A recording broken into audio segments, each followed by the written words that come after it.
If you make an impartial study of the prophets, philosophers, and religious leaders of the past, you will come to the inevitable conclusion that persistence, concentration of effort, and definiteness of purpose were the major sources of their achievements.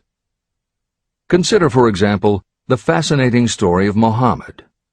Analyze his life. Compare him with men of achievement in this modern age of industry and finance, and observe how they all have one outstanding trait in common: persistence. If you want to understand more about the power of persistence and how it works, I strongly suggest that you read a biography of Muhammad. Editor's comments. At the beginning of the 21st century, there was an increased interest in Islam due to the attacks on the World Trade Center and the subsequent war on terror. Consequently, the modern reader will have no difficulty finding a number of very good books about Muhammad. At the time that Hill was writing the first edition of Think and Grow Rich, one of the best biographies of Muhammad was written by Esad Bey, who was born in Baku, Azerbaijan, the son of a Jewish businessman named Nusenbaum. Later, he changed his name when he converted to Islam.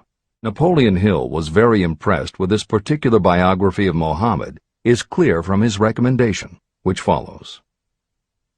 I strongly suggest that you read a biography of Muhammad, especially the one by Esad Bey. This brief review of that book, which appeared in the Herald Tribune, will provide a preview of the rare treat in store for those who take the time to read the entire story of one of the most astounding examples of the power of persistence known to civilization. The Last Great Prophet. Reviewed by Thomas Sugru. Muhammad was a prophet. He was not a mystic. He had no formal schooling. He did not begin his mission until he was 40.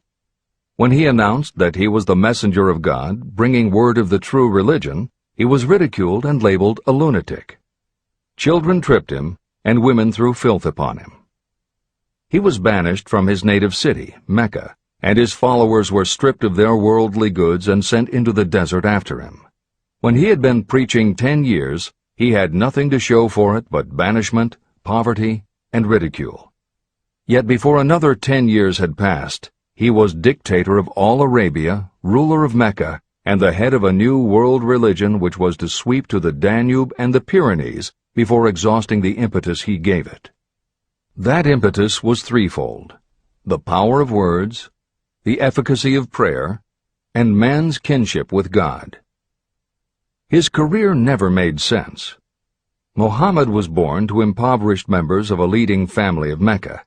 Because Mecca, the crossroads of the world, great city of trade and the center of trade routes, was unsanitary, its children were sent to be raised in the desert by Bedouins. Muhammad was thus nurtured, drawing strength and health from the milk of nomad, vicarious mothers. He tended sheep and soon hired out to a rich widow as leader of her caravans. He traveled to all parts of the Eastern world. When he was 28, Khadija, the widow, looked upon him with favor and married him. Muhammad lived as a rich and respected and very shrewd trader. Then he took to wandering in the desert, and one day he returned with the first verse of the Koran and told Khadija that the archangel Gabriel had appeared to him and said that he was to be the messenger of God. The Koran, the revealed word of God, was the closest thing to a miracle in Muhammad's life. He had not been a poet. He had no gift of words. Yet the verses of the Koran, as he received them and recited them to the faithful, were better than any verses which the professional poets of the tribes could produce. This, to the Arabs, was a miracle. To them, the gift of words was the greatest gift. The poet was all-powerful. In addition, the Koran said that all men were equal before God, that the world should be a democratic state, Islam. It was this political heresy, plus Muhammad's desire to destroy all the 360 idols in the courtyard of the Kaaba, which brought about his banishment. The idols brought the desert tribes to Mecca, and that meant trade.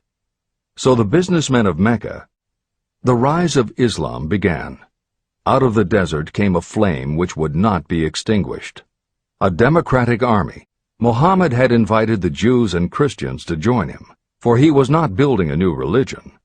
He was calling all who believed in one God to join in a single faith. If the Jews and Christians had accepted his invitation, Islam would have conquered the world. They didn't. They would not even accept Muhammad's innovation of humane warfare. When the armies of the Prophet entered Jerusalem, not a single person was killed because of his faith. When the Crusaders entered the city, centuries later, not a Muslim man, woman, or child was spared. But the Christians did accept one Muslim idea, the place of learning, the university.